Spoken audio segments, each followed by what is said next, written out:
नवरंगपुर लोक महोत्सव मंडेईर शुभारंभ अवसर में संबलपुरी गायक रुक्सेना गीत झुमिले दर्शक।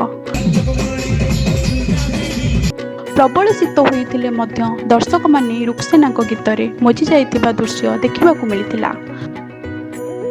बुधवार राति सांस्कृतिक कार्यक्रम बेस धूमधाम पालित होईछि।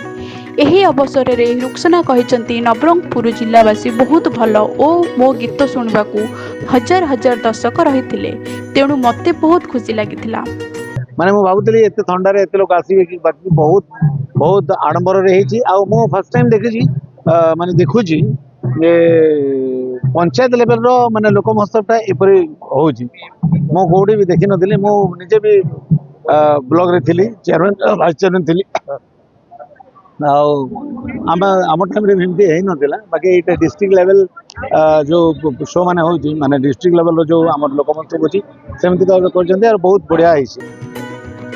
लोक महोत्सव मंडी देखा जिलार हजार संख्यक दर्शक रही बेले प्रबल शीत बेस उत्साहित देखा मिलता।